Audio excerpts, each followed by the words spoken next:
পৌষ সংক্রান্তির স্নানের দিন সবাই মিলে খিচুড়ি খাওয়ালো এবং কি কি করলো চলো তোমাদের সাথে পুরো ভিডিওটা শেয়ার করি। রাধে রাধে, তোমরা সবাই কেমন আছো? আশা করি ভালো আছো। দেখো আগের দিন যেহেতু 13 তারিখে সবাই মিলে দুপুর থেকে মটরশুঁটি চড়াচ্ছে, বুঝতে পারছো তোমরা, মটরশুঁটি অনেকটাই ছিল। আর আমাদের যেহেতু আইটেম 4000 লোকের ছিল, তাই জন্য অনেকগুলো সবজি কাটতে হবে সবাইকে মিলে। আমি আর দিদি তো এখানে ছিলাম না, তো বাবারা সবাই মিলে এখানে ছড়াচ্ছিল মটরশুঁটি। আর তারপরে আসার পরে সবাই আমরাও যোগদান দিলাম। আর আমাদের আজকে পিঠা ভাজতে হয়, তাই জন্য কি সবাই যেহেতু কাজ আছে তাই অল্প স্বল্প করে শুধু ভাবলাম কি পাটিসাপটা বানাবো। সেটা আমার দ্বারা হলো না, আমার বুনু খুব ভালো বানায়। দেখো ভোগে যতই খিচুড়ি বসা দেওয়া হোক, কিন্তু ভাবছি কি খিচুড়িটা শুধু নর্মাল হলে ভালো লাগে না, তাই জন্য সব সবজি মিশিয়ে যদি খিচুড়িটা করে তাহলে আলাদাই টেস্ট হয়। আর সেটা হয়েছেও। তো প্রথমে দেখো এখানে সিম আর বাঁধাকপিটা এখানে সবাই মিলে কেটে নিচ্ছি, যেহেতু অনেকগুলো সিম বাঁধাকপি কাটতে হবে প্রায়, তাই জন্য সবাই মিলে সিম বাঁধাকপি কাটার পরে আমার বুনুকে দেখো উনি মাস্টার শেফের মতন অ্যাড করছে, দেখছেন কত সুন্দর কেটেছে। আর ওর এক সাইডটা দেখছো। তারপরে কি বুনু, মামা, মা, বাবা, জাইবু, পিসি এবং সবাই মিলে সবাই কাজ করছে। আর এখানে দেখো গাজর কাটা হচ্ছে প্রায়, এখানে সবকিছু কাটা হয়ে গেছে। আর আমি এখানে মোবাইলটা সেট করে এটাই বলছিলাম যে আর ভাল লাগছে না কাটতে, এত সবজি কাটতে হচ্ছে। এখানে দেখো বাবাও শুরু করে দিয়েছে, এখানে জাইবু ও সবাই করছে। প্রায় আমাদের সব সবজি কাটা হওয়ার পরে এখন টাইমটা দেখছি, যে টাইমটা দেখার পর দেখছি 1টা বাজতে চললো, মানে রাত 1টা বাজে। আর আমাদের চোখে ঘুম আমি তো বুঝতেই পারিনি, কারণ ঘড়িটা আমি দেখি। এবং দিদি বলছে কি আমি আর পারছি না, উঠি। আমি আর 1 ঘন্টা কাট, কিন্তু ও বলছে দেখ ঘড়িটা কটা বাজে। তারপরে দেখছি বাইরে সত্যি তো রাত লেগেছে, বুঝতে পারিনি। এদিকে সবাই মিলে ঘরে মানে গল্প করতে করতে সবজি টবজি কাটা হলো।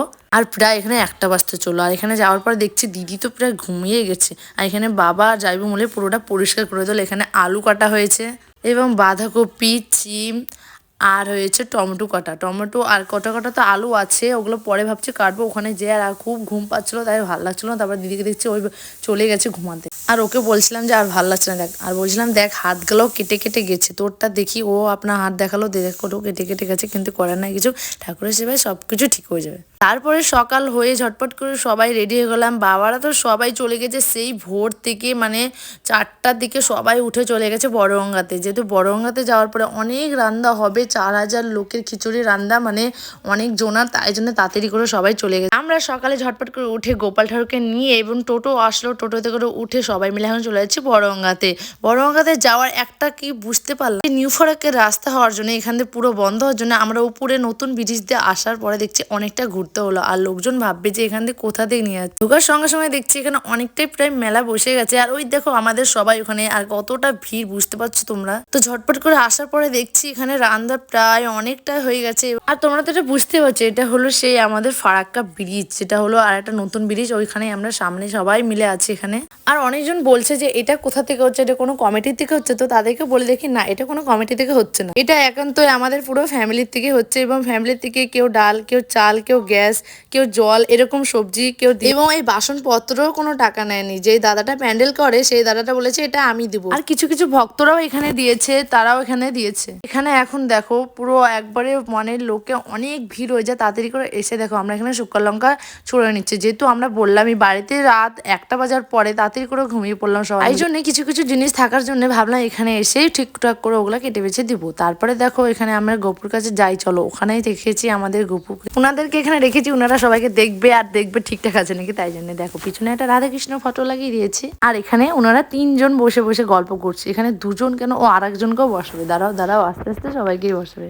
দেখো এখানে সবাই মিলে ব্যস্ত। এখানে দেখো বললাম যেহেতু আলু কাটা হয়নি, তো এখানে কাটা হচ্ছে। আর দেখো প্রথম খিচুড়ি করায় নেমে গেল, একটু পরে খাওয়া দাওয়া শুরু করে দেবো। আর যারা এখানে খিচুড়ি রাঁধছে তারা কিন্তু প্রায় 5:30টার দিকে এসে সবকিছু জোগাড়টি করে খিচুড়ি বসিয়ে দিয়েছে। বুঝতে পারছো ভক্তবিন্দু যেহেতু অনেকটাই ভিড় থাকবে, তাই জন্য এখানে খাওয়া দাওয়া শুরু করে দিয়েছি, যেহেতু আস্তে আস্তে সবাইকে খাওয়া দাওয়া শুরু করতে হবে। আর দেখো এখানে মা আর পিসি মিলে এখানে সব কিছু টমেটো গলা কেটে নিচ্ছে, এবং সব ভক্তবিন্দুকে বসানোর পর সবাই তাড়াতাড়ি এদিকে খাওয়ার দাওয়ারও দিচ্ছে। ভিতরে এখানে স্যার চলে এসেছিল, যেহেতু আমাদের থানা থেকে পারমিশন নেওয়াই ছিল, তাই স্যার বলেছিল আমি একবার একটু ঘুরে আসবো। তো বাবা বলছে হ্যাঁ আপনি অবশ্যই আসবেন এবং দেখে আসবেন, আমাদের খুব ভালো লাগবে। তো উনি এসেছিল, এটা আমাদের খুব ভালো লেগেছে। তারপরে আমাদের ঠাকুরের কাজটা যেহেতু এটা খুব সুন্দর করে হয়ে গেছে, তারপরে বাবা এখানে কথা বলার পরে আমরা সবাই মিলে এদিকে চলে আসলাম।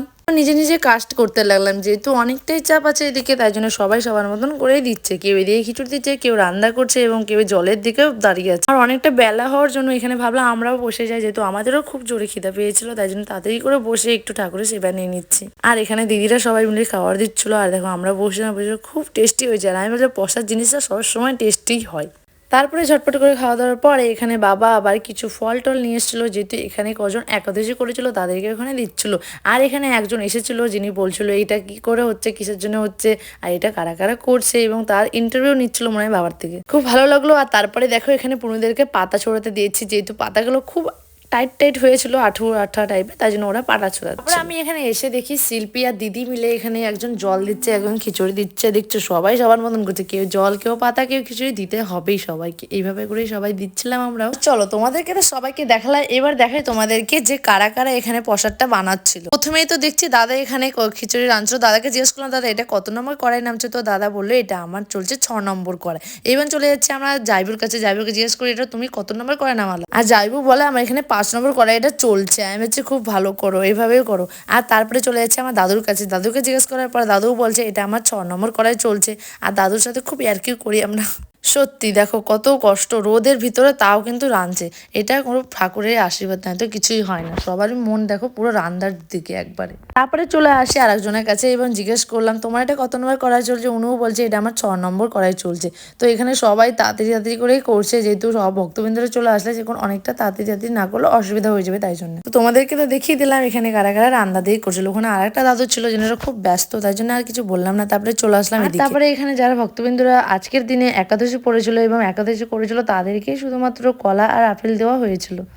তারপরে চলে যাচ্ছে এখন আমার দিদির কাছে, ওকে জিজ্ঞেস করি তোর এটা কত নম্বর খিচুড়ি, ও বলে আমার আর ভালো লাগছিল না, আমি যদি খাওয়াতে যাতে অনেক টায়ার্ড হয়ে গেছি, তাই জন্য এখানে এখন খিচুড়ি বসা রাঁধতে চলে এসেছি।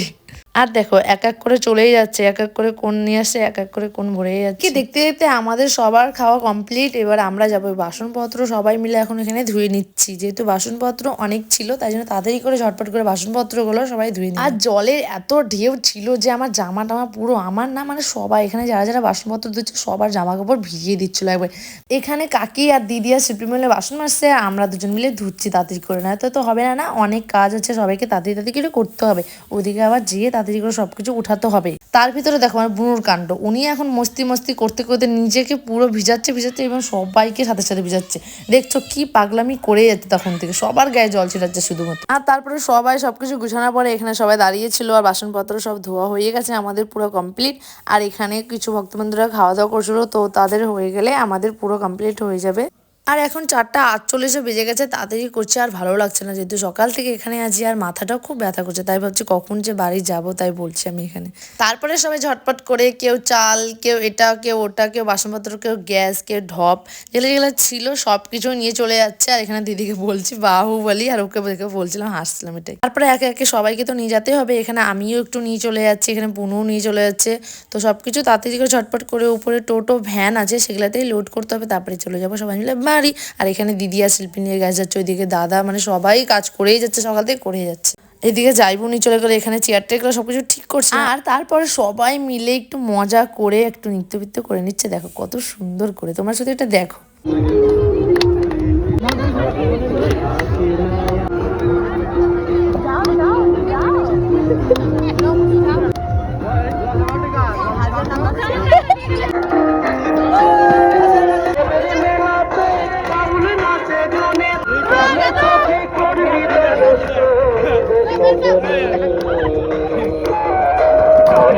থাকে না আমার থাকে না আমার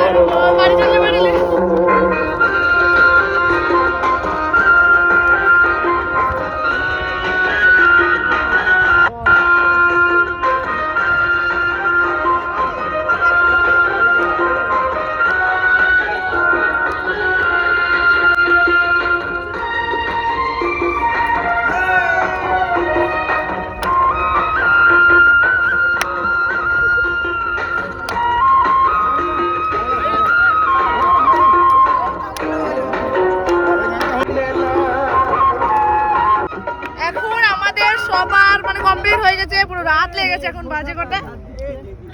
5:27 বাজে, 5:30 হলো, রাত হয়ে গেছে আর সবাই এখন একটু মজা করবো। তারপরে তো তোমরা দেখলে, আর আজকে এতটাই ব্লগ, তোমাদের কেমন লাগলো কমেন্ট করে জানিও, আশা করি ভালোই লাগবে। তো সবাইকে রাধে রাধে, আর তোমরা কে কে এসেছো সবাই কমেন্ট করে জানিও। টাটা।